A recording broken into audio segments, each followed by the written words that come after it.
How's everybody doing? I'm Paul Horn. I'm the CTO at Accutive Security. It's important enough that the government is involved to the point that NIST has directed, obviously, the federal government and all agencies to start working toward post-quantum algorithms. And this quote really kind of resonates, right? They may be years or decades away, but that process of transitioning to quantum-safe cryptography standards is complex, lengthy, and starting early is the only way to really avoid a security gap down the road. The implications for machine identity security. Vulnerability of current cryptographic algorithms. Digital certificates obviously use elliptic curve and RSA cryptography. Those are asymmetric cryptography forms. Those are the ones that are susceptible to Shor's algorithm.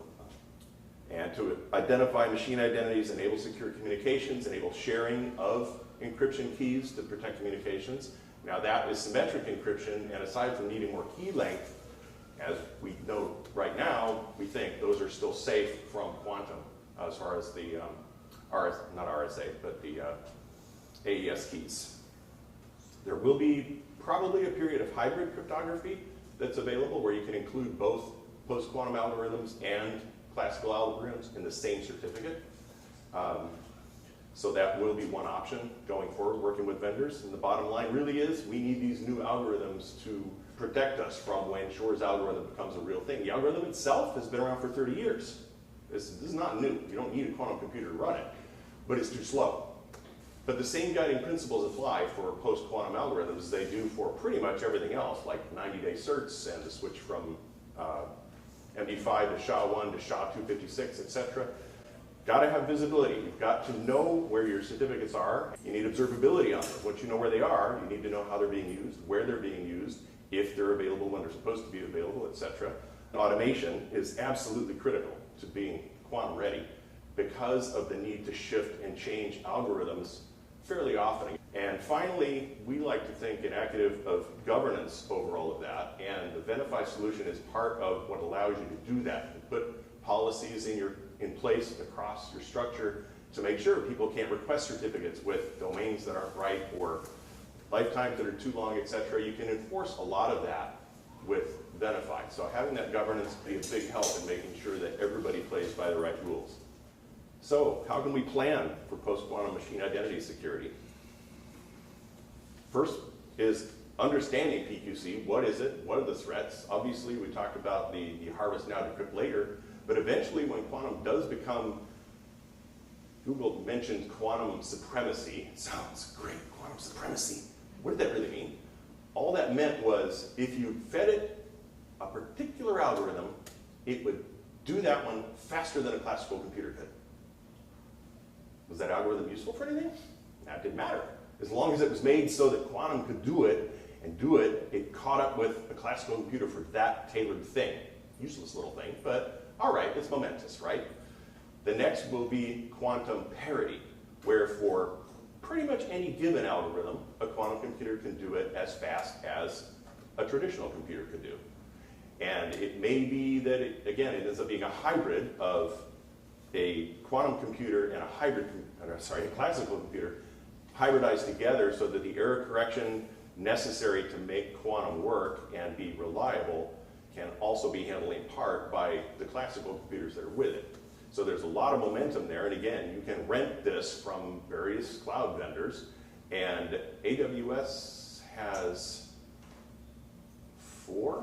three or four different flavors of quantum machines available. So you're not just quantum, and there's the thing behind the curtain that's doing the work. They give you, here are your choices of flavors of machines. So it's coming. It's not there yet, but the march is on. Once you know that all of those options are out there in terms of the new algorithms, who's putting them out there, talk with your vendors. For example, OpenSSH released an update just a couple of weeks ago that includes the new NIST algorithms. So you'll be able to put those into play immediately. Venafi will have those, I believe, in the next release. And if the cloud doesn't have it already, it will imminently. So again, you'll have those tools available. You'll be able to start planning how to put that into your planning and testing to see where that's going to fit in your environment and how best to make that work. Work with your other vendors where you need support for quantum, and those of us who've gone through going from 2048 to 4096 root certificates found out that there were network equipment that couldn't deal with it. Try to go to ECC, stuff doesn't support it. So quantum is going to be the same way. Where can you deploy quantum where you have to have it? Do the vendors that are underlying your architecture to do that also support those algorithms? And that's where you got to start with planning and understanding your environment. And together with that, of course, is where are those vulnerable certificates and secrets that you need to protect?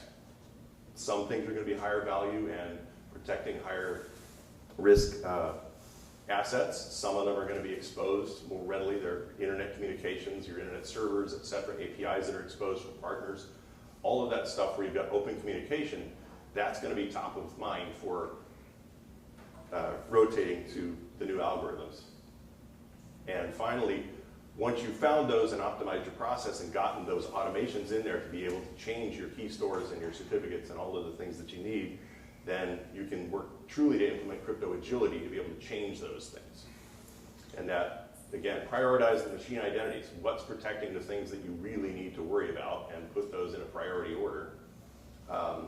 Get a detailed POC migration assessment from some of NFI's partners, or find an expert out there who can help you with that, and get some planning involved in getting that done. Automate that certificate lifecycle and replacement of algorithms, not just put a new cert, but change the algorithms. You have to work with the vendor to make sure where you're putting it supports what you're putting there. And adopt to those quantum resistant cryptographic algorithms. We have the standards, we have the FIPS 203, 204, 205, but there may be more. There's going to be new algorithms that come out. In fact, I had a note in my slide and it went by me, I think, already. There's already been an improvement to Shor's algorithm. Ravon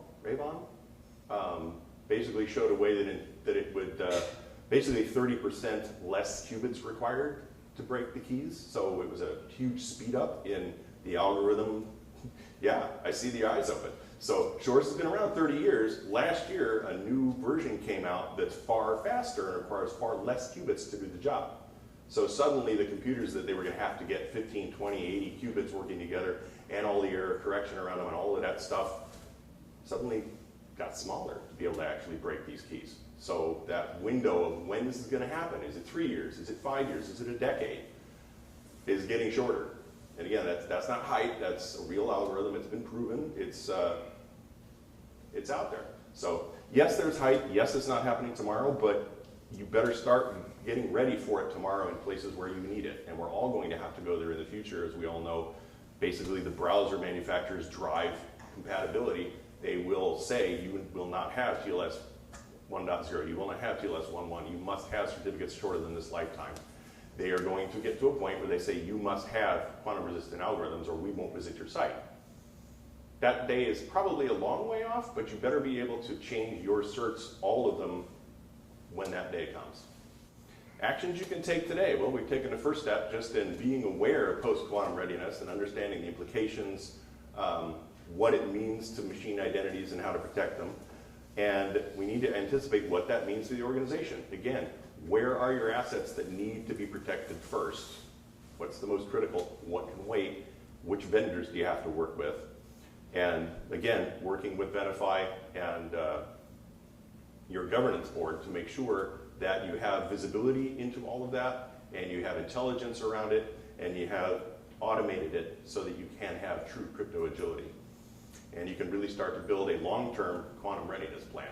But there are these concrete steps that you can take from day to day. Thanks for everybody for coming. Appreciate it.